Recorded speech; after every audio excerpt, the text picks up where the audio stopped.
Last month, as part of his never-ending assault on the Federal Reserve, US President Donald Trump tried to fire Lisa Cook, one of the 7 members of the Fed's Board of Governors. If Trump gets his way, he would effectively have a 4-3 majority on the board, which he could then use to force through interest rate cuts, with Trump suggesting on Truth Social that he thinks rates should be at about 1% compared to the 4.5% they're currently at. So in this video, we're going to take another look at Trump's assault on the Fed, and whether the US is on the cusp of an inflationary crisis akin to what happened in Turkey a couple of years ago.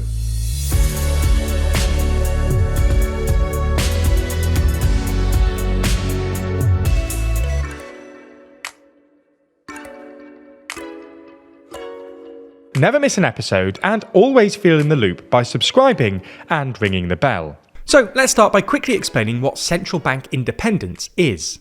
In short, central bank independence describes the extent to which a central bank can decide monetary policy, which mainly involves setting interest rates to control inflation without political or governmental interference. Today, most economists agree that central bank independence is a good thing, because politicians are generally too enthusiastic about cutting interest rates, which stimulates economic growth in the short term but risks stoking inflation in the medium to long term.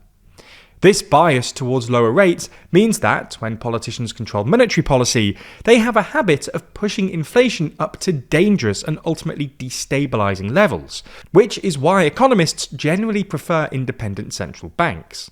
Anyway, America's central bank, the Federal Reserve, is pretty independent. It sets interest rates without needing approval from either the President or Congress, and funds itself mainly through interest on securities it holds, insulating the Fed from budget politics.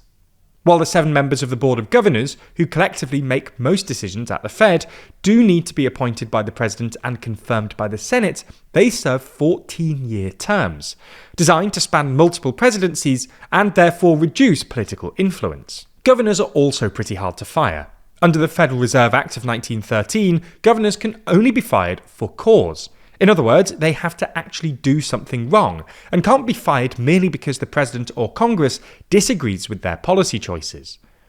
The chair and vice chair of the board, who take the lead on most decisions, are appointed for 4-year terms by the President from among the sitting governors, although there's a long-standing convention that both the chair and vice chair are usually re-nominated for a second term.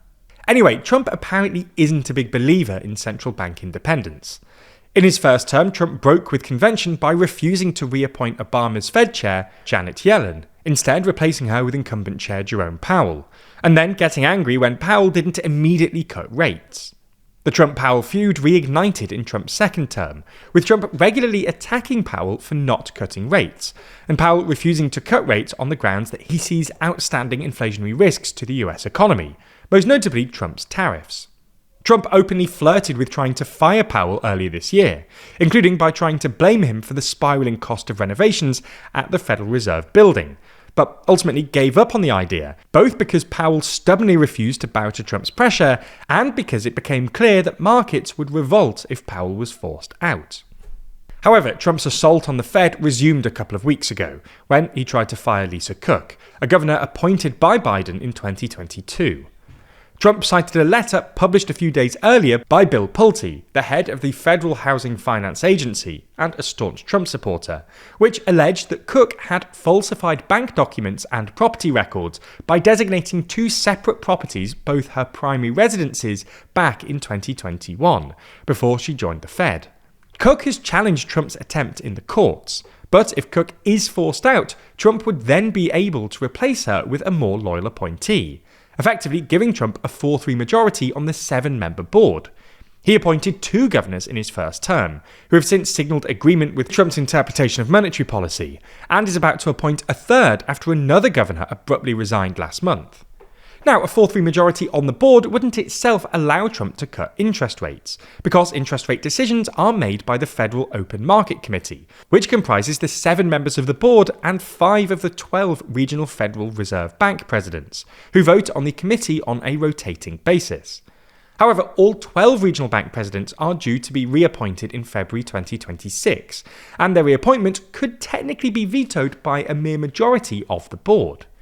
This would be utterly unprecedented, But technically speaking, this means Trump could use his 4-3 majority on the board to replace all 12 regional bank presidents with loyalists, thus giving him a de facto majority on the Federal Open Market Committee and therefore the ability to set interest rates. And, well, this could be truly disastrous. Trump has previously suggested he'd like to bring the Fed's benchmark interest rate down by at least 3 percentage points from the 4.5% it's currently at. It's hard to overstate how crazy this would be. There's a reasonable argument that rates should be a bit lower, and markets are currently pricing in a cut to 4.25% at the next meeting. But cutting to 1% would risk being incredibly inflationary. Inflation is already running 0.7 points above the Fed's 2% target, with core inflation even higher, and lots of analysts expect Trump's tariffs to push up prices further sometime in the future. It might sound hyperbolic, but this looks eerily similar to what happened to Turkey a few years ago, when Turkish President Recep Erdogan seized control of Turkey's central bank and forced them to cut rates.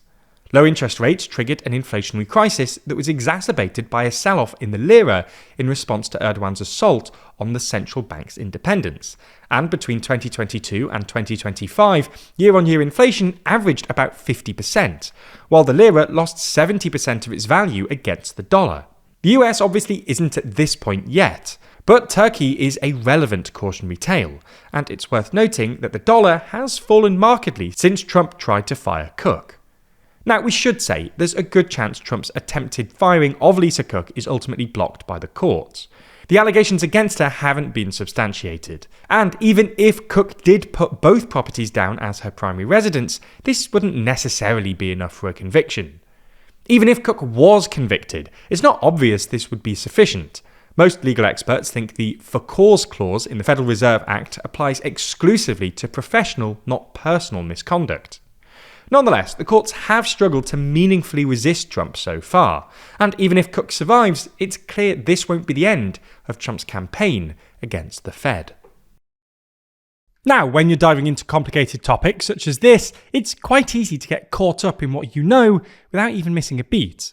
But what about the stories you don't see? Or what happens when the stories you do see are purposefully leaving out information to try and sway your thinking? Thankfully, our sponsor this week, Ground News, are experts at helping with just that. Ground News is a website and app that collects thousands of articles from around the world and puts them all in one place for you to easily compare how news is being covered by different outlets online. For each and every story, you can see the number of sources reporting on it, as well as the political bias, factuality, and ownership of said sources. For example, if we take this story on Trump's attempt to fire Lisa Cook, you can see that there were 268 sources reporting on it, with 54 of them coming from the left and 41 of them coming from the right. You can even compare the headlines to see what either side is saying, with the left noting that Cook has not been charged with any crime in contrast to the right, which focuses more on the question of the Fed's independence. That's not all though. Ground News has tons of super handy features. Our personal favourite is their blind spot feed. Here you can find stories that have been disproportionately covered by one side of the political spectrum, helping you challenge your perspective on someone else's media reality. Here at TLDR, we're passionate about helping you understand how bias may affect the media you consume, something Ground News also firmly believes in. Because of this, we're offering 40% off the Unlimited Access Vantage Plan subscription by using the link in the description or scanning the QR code on screen.